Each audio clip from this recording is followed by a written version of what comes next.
दिल्ली के मुख्यमंत्री अरविंद केजरीवाल जो इस समय तिहाड़ जेल में बंद हैं, या फिर आम आदमी पार्टी के दूसरे नेता जो तिहाड़ जेल में बंद हैं, उनके मामले में फैसला आने में अभी विलम्ब है।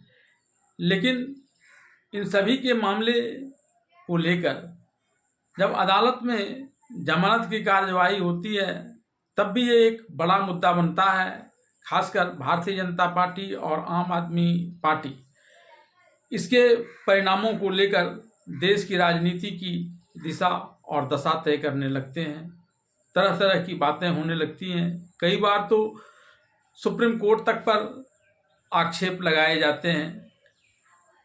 इस समय 9 अगस्त को इसी क्रम में दिल्ली में 17 महीने से तिहाड़ जेल में बंद आम आदमी पार्टी के मनीष सिसोदिया की आज सुप्रीम कोर्ट ने जमानत दे दी है।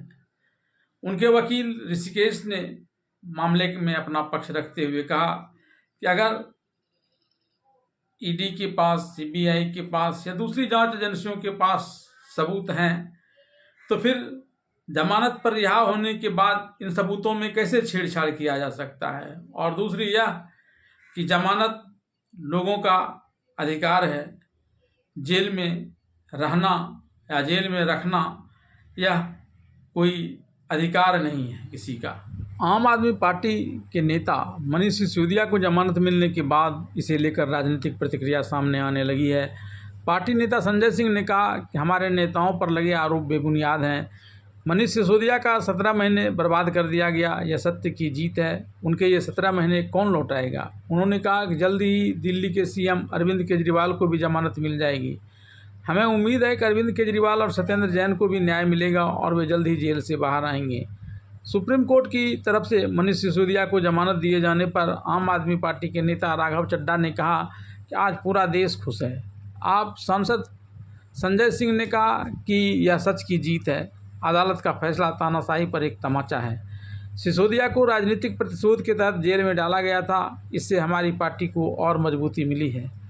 दिल्ली के मंत्री और आम आदमी पार्टी के नेता सौरभ भारद्वाज ने मनीष सिसोदिया को सुप्रीम कोर्ट द्वारा जमानत दिए जाने पर कहा कि कोर्ट ने इस बात पर प्रकाश डाला कि हजारों दस्तावेज हैं जिन्हें सबूत के तौर पर अदालत के सामने रखा जा रहा है और सैकड़ों गवाह हैं।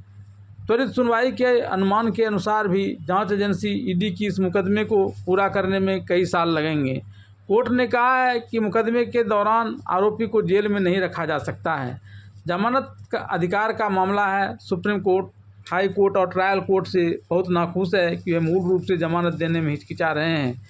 दिल्ली की मंत्री और आम आदमी पार्टी के नेता आतिशी सुप्रीम कोर्ट द्वारा आम आदमी पार्टी के नेता मनीष सिसोदिया को जमानत दिए जाने के बाद भावुक हो गईं।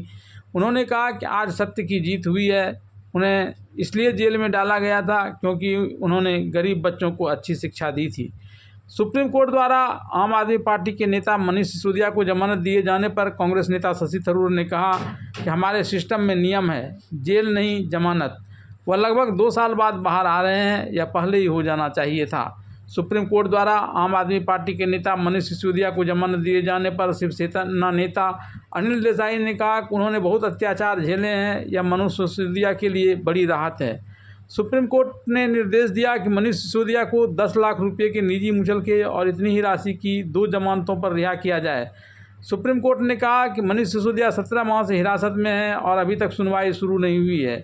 इस प्रकार वह शीघ्र सुनवाई के अधिकार से वंचित हुए हैं। सुप्रीम कोर्ट ने कहा मनीष सिसोदिया को जमानत के लिए निचली अदालत भेजना न्याय का अपमान होगा। मनीष सिसोदिया को जमानत देते हुए सुप्रीम कोर्ट ने कहा कि वक्त आ गया है कि निचली अदालतें और हाई कोर्ट इस सिद्धांत को समझें कि जमानत नियम है और जेल अपवाद है।